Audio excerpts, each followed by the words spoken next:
move ahead to a company called Spaceway,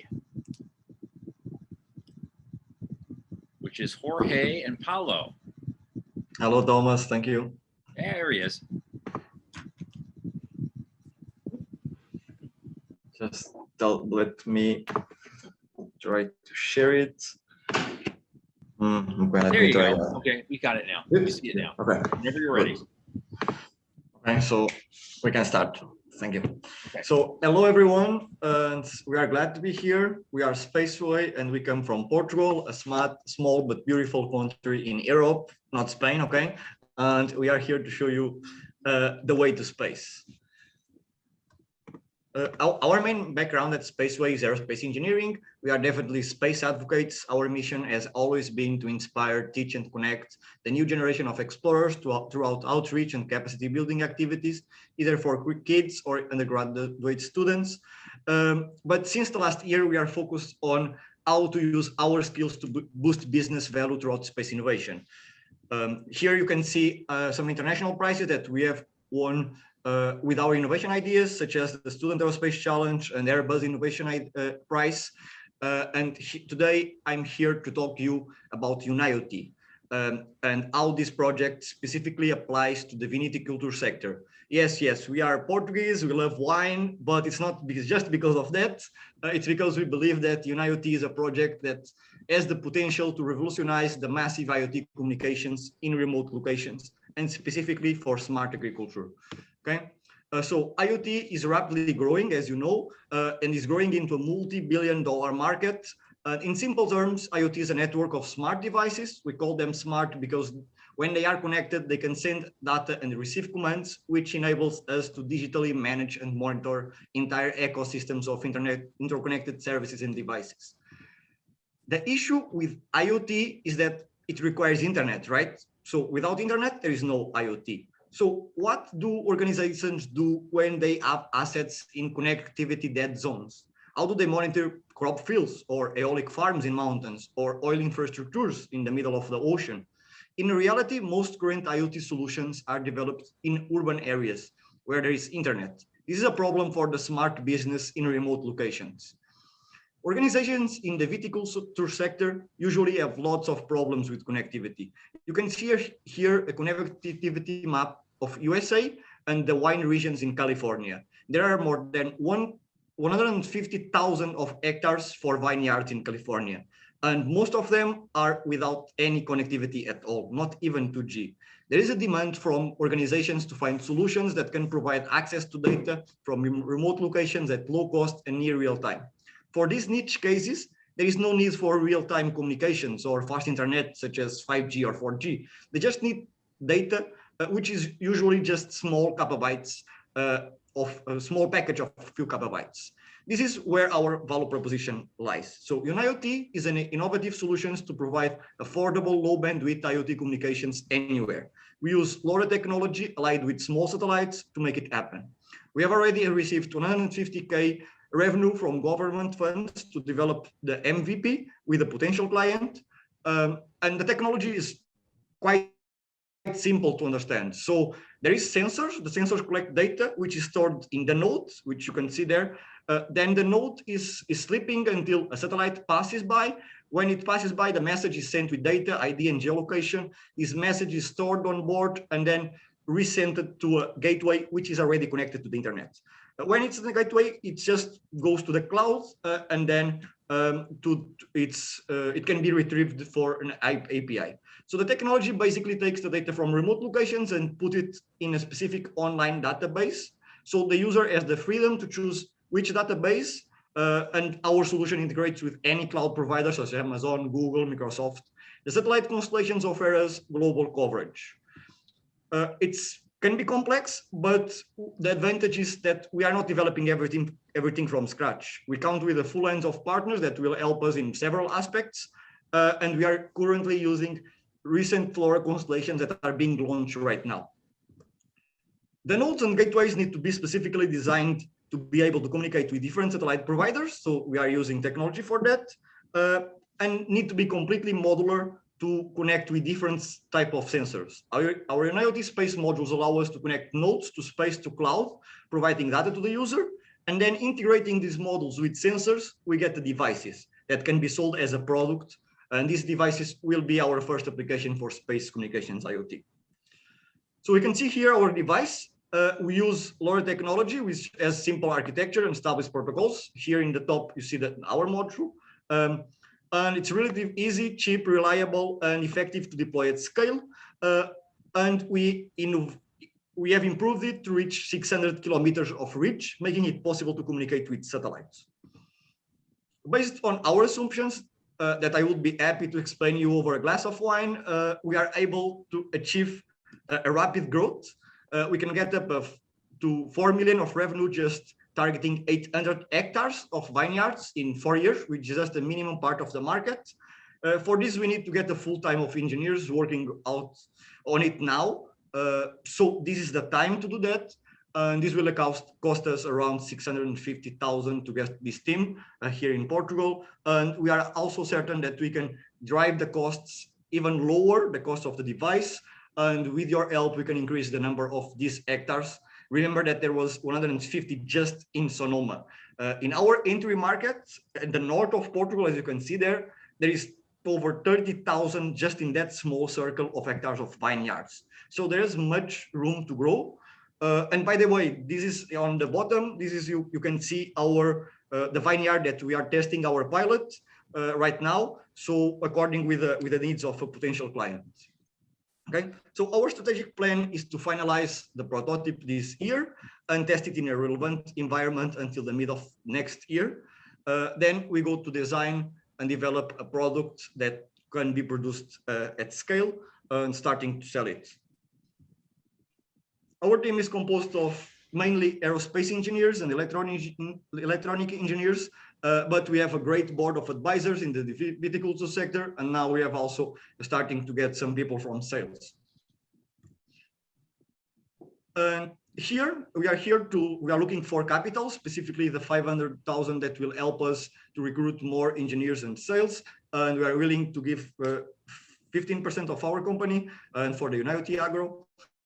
And we are also looking for partnerships to help us grow the business or test the hardware in relevant vineyard sites. So if you know anyone that has a vineyard, it will be helped to connect with it, with him. Also, we would love to get a glass of wine with you and talk a little bit more. And if you are ready to be part of the next generation of massive IoT communications, you can join us and we will do it together, okay? So thank you so much. We are Spaceway, and this is my email. Please feel free to contact me at any time, and I'm happy to answer your questions. Okay, and like a fine Portuguese wine, it had a great finish. Gentlemen, judges, what do you have to say? So first I have to say you've been waiting to use that the entire morning. Absolutely. But so thank you for Jorge, thank you for the presentation. I've got a couple of questions in two different directions. The first question is really around, you talked about the price of the system, the development, all the rest of that. What I didn't hear you talk about was the value to the customer in terms of what problem are you solving for them and how much does that actually cost them? Because your pricing shouldn't be based on cost, it should be based on the value you can extract, because you could probably charge you quite a bit more depending on what the problem is. And if the problem not big enough to justify the cost, that in itself is very informative. So that's one question. Okay. Then the second one that I have is actually more about a technology-based one, which is pretty much any farm I know anywhere is within, like especially a vineyard, et cetera, is within a short enough distance of the primary residence there or something else. What specifically is the need for a space-based pathway for the data when that home probably has a 5G connection at this point, or a maybe even like a fiber connection, something else where they can be that node to backhaul the data. Because I get the IoT part, I'm not sure I get the necessity for the hop it to space part, except in extreme situations. Like Napa and Sonoma is completely covered, right, with terrestrial-based signals. So that's a part I'm trying to understand. But so those are my two questions. Okay, so for the first question, yes, it's quite difficult. We have been working on that to try to understand what is really the value in terms of money that we can give to the customer. And why it's difficult, it's because it's a lot of services around it. So the agricultors are not really interested in how you get the data. They are really interested in how do you see it, right? So there is the API behind it. There is all of these services behind it.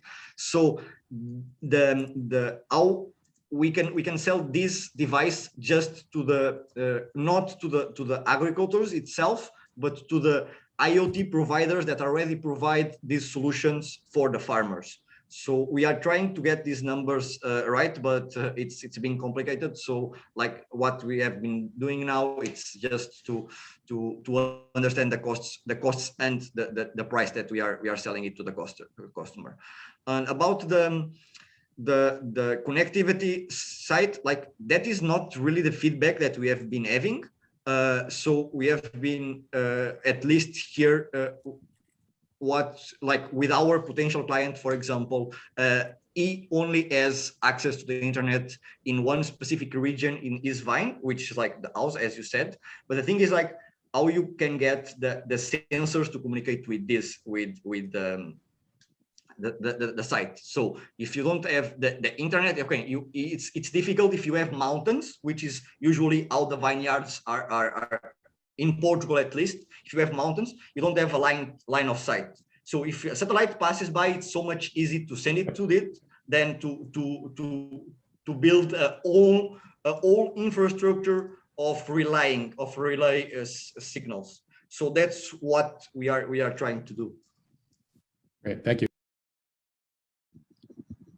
Couple questions. I want to kind of make sure I heard it right. So did you say that you project 4 million in revenue by 2025? Was that the number that you said? Yes, if we can get the 800 hectares and based on 2 devices per hectare and this price, yes. Okay. So, I mean, I guess it depends on what investor one is, but that's certainly not what, what one would frame as, a high level of growth, right? That doesn't make me feel like I'm going to get a strong return on a potential investment if, in 4 years, you're only at 4 million in revenue.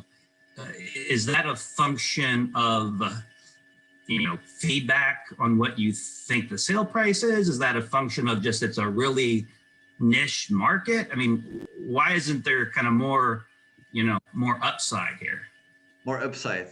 Yes, we just put 800 hectares, so it's not so much. So if we increase this, it will happen a lot. So that is our experience, and maybe because we are dealing until now, we have been dealing with the IoT market and farmers in Portugal, which, to be honest, are very old-fashioned, so they are not really willing to technology. So the function here is about sales. So we are thinking that if we cannot go to international markets, and for that we need an investor, we need to be realistic in our numbers and not like and we didn't want to give you like big numbers because for that we need sales, and for like we are engineers until now, so most of that like we need a team of sales and try to internationalize our market, right? Because if we are just looking for Portugal and Spain, it's difficult to sell to these farmers. Last question. So the data that you would be collecting,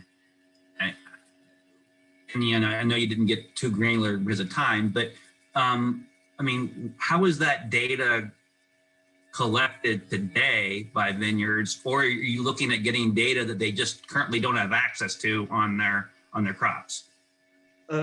Yes. So like we are collecting data, like this is really modular, the sensor that we are using. So you can put like different kind of sensors here in this one post. We have almost 8-9 sensors. So humidity of the soil, humidity of the ground, the temperature, all of this. It's like they already collect this data, but most of the data is in weather stations. So you have like weather stations, one per hectare or one for 5 hectares. This is like, it's not really good for if you want high resolution data. Okay, so if you want high resolution data, it's better to have different sensors around in even in 1 hectare, you can have like different sensors and can connect and can get data from different parts of the soil. So for now, like as they are just most of the farms, what they use is 3G or 2G. Like when they can have this connectivity, they use these weather stations and they get the data from there, but they need to have 2G or 3G. If they are like in regions as our client now, which is like in a valley in the middle of nowhere, they don't have the data yet. So basically it's manual. Thank you. I want to come back to something that Ernie was asking. What is the need for them to get more granular data, to get a higher resolution data from, I guess I'm going back to, this is the problem across ag tech generally, is when you go out with technology to people that are generally not very enamored with technology at all, you're selling into a marketplace that generally doesn't want additional technology on the farm. They want less. What's the value proposition to the vintner to getting that higher resolution, considering the people that already have a solution seem to be happy with it? So what we are doing now, and that's a great question. So like there is different ways of helping the farmers. What we are doing now is like, because we don't want to focus on everything, we are really partnering with people that are already developing softwares of predicting data. So what they do is like they use this data to improve their models, and you can predict, for example, if it's going to be like rain, or if it's going to be like if there is going to be like a major event on weather, so such as, and they can predict that, and they can, like, for example, give the plants something before, you know, so fertilizers or something, and try to combat this. And with the weather as it is now, which is like always changing, this has been a really problem in Portugal as well, because they have been having a lot of diseases and a lot of problems in the vineyards. What we are trying to help is like to predict these problems will happen, and to try to give them data that they can, before they can do something that they can help them in the future. Okay. So, final question. I think somebody else in the room asked this. There are companies, at least 3, that are working on providing global 2G coverage worldwide, North Pole to South Pole, every latitude in between, from space, and specifically to address the 2G market. And there are companies that are providing, beginning to provide commercial weather information at hyper local resolutions, as well as hyperspectral Earth imaging companies that will tell you exactly what's wrong with your crop down to the a 5-meter radius. As those systems come online over the next couple of years, and they really is the next 2 years, do they mitigate the entire need for this IoT infrastructure when you can do everything related to it from space? So my answer is no, because like for the first part, so the companies that are providing 2G from space, we are partnering with them. So basically we are communicating with them, as you can see this slide. So you are communicating with Swarm, for example, which is providing like really, we are like in conversations with them a lot. We have a partnership with them, with FOSSA in Spain. So these are companies that we already have been developing partnerships, and they are the ones that are going to provide us the connectivity. For the second part. So this is like our competition. So basically, what we have been seeing is like even with hyperspectral images and all of this, first there are two big problems with satellite images. Now they are not so they cannot go to 5 meters every day or every week. It's like difficult like to get the images.